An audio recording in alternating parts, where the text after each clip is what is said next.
Welcome back. This is part 3 of my in-depth series about how to do double width weaving on a rigid heddle loom using a single rigid heddle.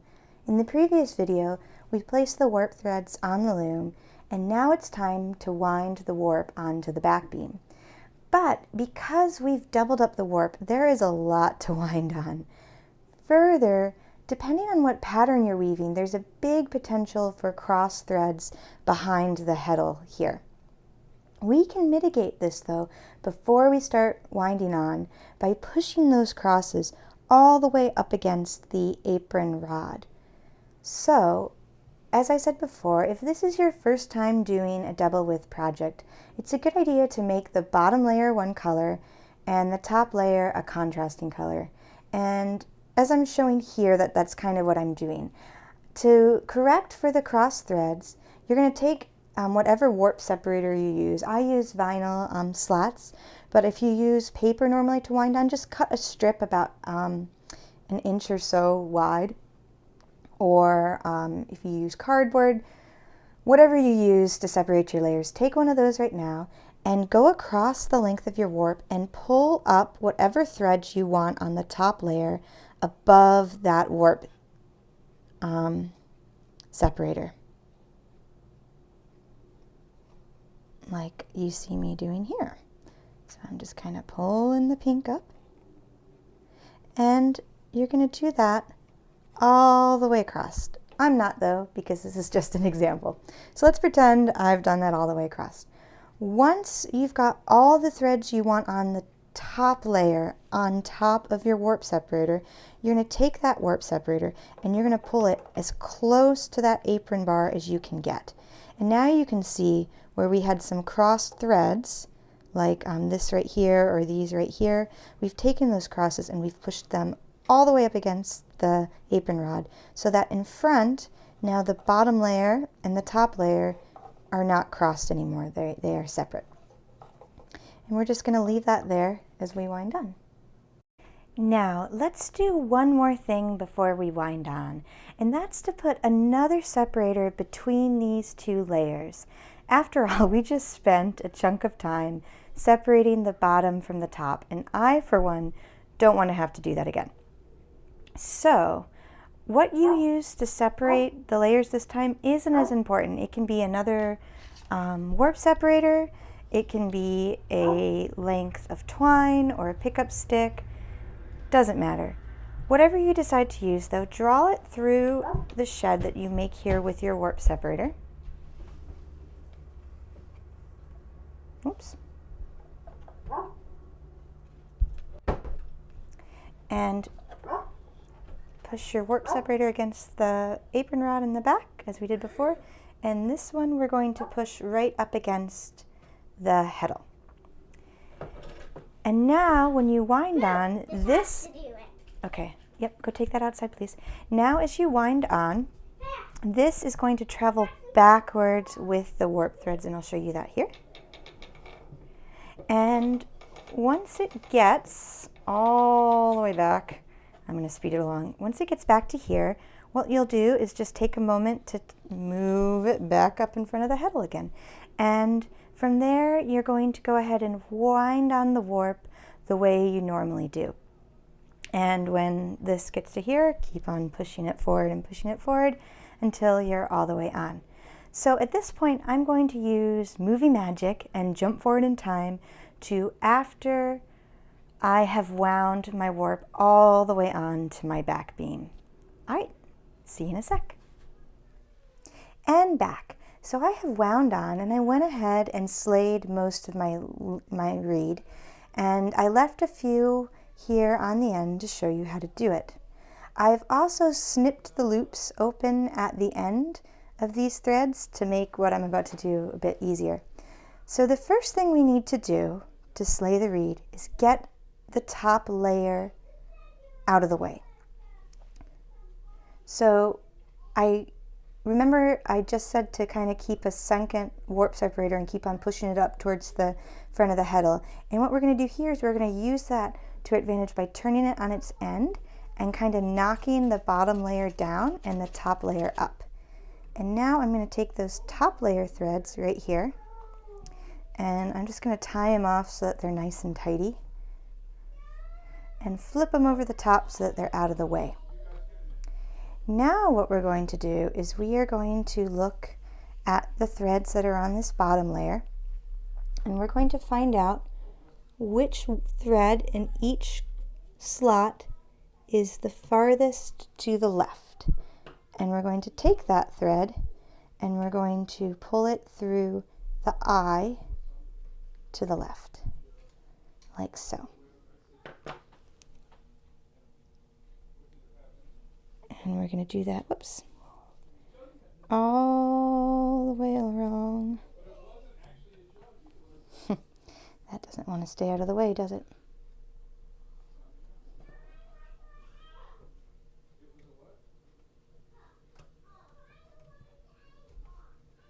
There we go. And so on and so on.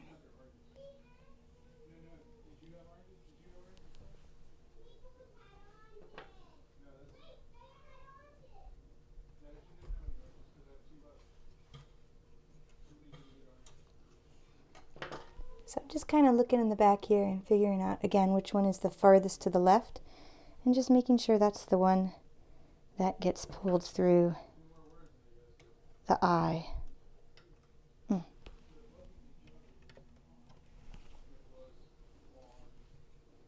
3 more to go.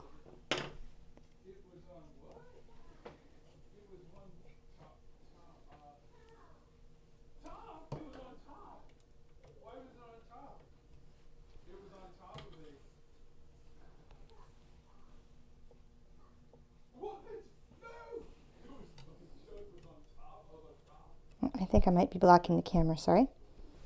But I think you get the idea pretty well that we're going to just be going along. Last one. Here. Now we can get this out of the way for just a sec, because we're just about done with it anyways.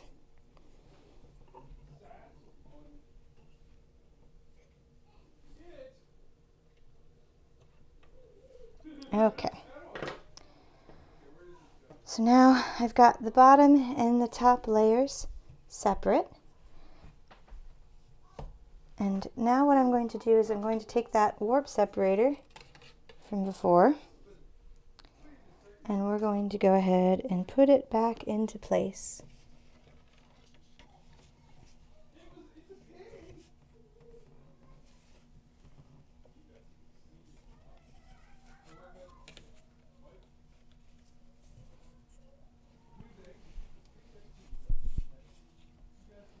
All right. And now what we're going to do is it's time to tie on to the front apron rod. So because we have double loaded this heddle with 2 layers worth of fabric, what you want to do is not make your bundles as wide as you normally would. Like normally that would be about a bundle for me. But right now the problem with that is that that's a lot of threads to handle. So what I like to do instead is take about half of what I normally would. So in this case, I'm going to count 16. So that's 4, 8, 12, 16. And I'm going to tie that into a knot because I like to lash on. If you don't like to lash on, then you'd tie that around the apron bar. So there's my first one.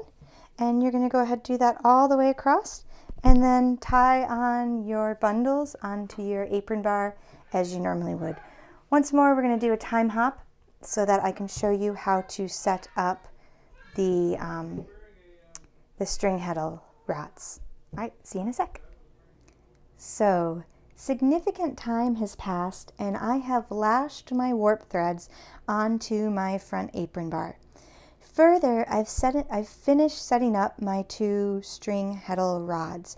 I apologize here because I thought I had recorded myself making the string heddles, but I didn't.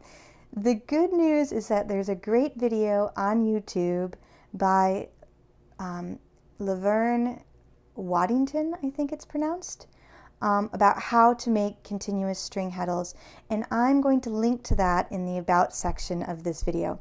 So, what have I done? Remember that warp separator that I said to put between the bottom and top layers of your warp? I've replaced that here with a pattern stick or pickup stick. The main reason was because I've warped the full length of this loom, and the outer threads kept on falling off of the edges of the warp separator, so I needed something a little bit wider. So that's why you see the change here. Next, let's go ahead and look at the nitty-gritty of this, of what I did to set up these pattern sticks. So let's look at just the warp threads here above my pattern stick. These are the threads of the top layer. And what I did to set these up was I went through and I took the leftmost of each set, and these sets are going the set are the two threads going through the same slot in the rigid heddle. I took the leftmost one and tied that on to my first pickup stick, or not pickup stick, sorry, string heddle rod here, and I did that all the way across. Then I took the rightmost thread right here of the group and put that on a second string heddle rod. So how did I do that? Again, that's off camera, but the Cliff Notes version is I did it using number 10 crochet cotton. For your string heddles, you can use whatever kind of thread you want, but there's a couple of recommendations that I have for it. One, you want a thread that doesn't have any stretch to it, and cotton's generally pretty good about that. Second, you want a thread that is super smooth, so like a pearl cotton or a crochet cotton. And the reason you want a nice smooth thread is because these are going to be moving back and forth across your warp threads, and you don't want them to shear against this so much that you start to shred your warp threads. So when I made my continuous string heddle, I aimed to make each of these individual loops about 2 inches long. How long you make them is totally up to you, but if you're using a tabby jack, you want to make it so that when the string heddle rod is resting on the tabby jack, you're raising those threads up to the equivalent of the top here of the slot in your rigid heddle. So I can't put this in neutral because the tabby jacks are over the neutral slot, but neutral's about right there, and you can see they're all pretty much right up to the top, and that's going to give us a nice clean shed. So if you're not using tabby jacks, again, it doesn't matter as long as they're all roughly the same length, because if you're not getting a good shed, you just lift it up higher. So let's say you don't want to use a continuous string heddle. What you can do instead is individual string heddles, and how I made this one right here was I took the same thread and looped it around my rigid heddle like so, tied it in a double knot, I think it's a square knot, and then snipped the edges. And so what you do with this is, again, you'd look at the threads on top here of your pattern sticker warp separator, and you'd take the leftmost one, wrap this around it, and then put that, since it's the left one, on the first pattern stick, and you do that all the way across. So what's the difference between continuous string heddle versus individual heddles? The first is the time commitment.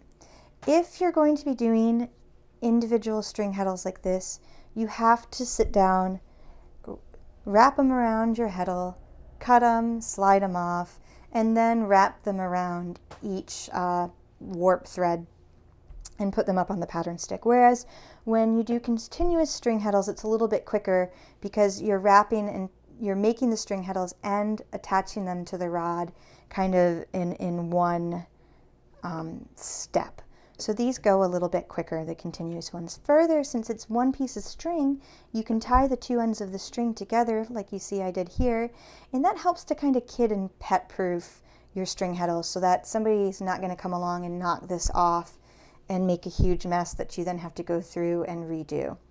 The benefits of the single heddles here are that they're all going to be exactly the same length because you're measuring off of your rigid heddle here, and that's going to give you a nice, clean, even shed. Whereas if you see here, if I put this back up again, my string heddles aren't perfect. They're all slightly different lengths, so it's not the cleanest shed, but I operate by something me and my husband call Operation Acceptable, meaning even though they're all slightly different lengths here, they're close enough to count. It's not such a big difference that it's going to affect my enjoyment while I weave. So whether you do a single heddle or a continuous heddle or single heddles, it's totally up to you. Pick which way just strikes your fancy, or try both and see which one you like better. And then again, to set up your warp threads here on the top layer, the rightmost thread from each pair is going to go on your first rod heddle, or the one in the front. And did I say right? The leftmost goes on this one, the rightmost goes on this one. And I'm talking about the individual pairs of warp threads here that are going through the slots. All right, so next video when we come back, we finally get to actually start weaving our double width project. I'm excited. I hope to see you then. All right, bye.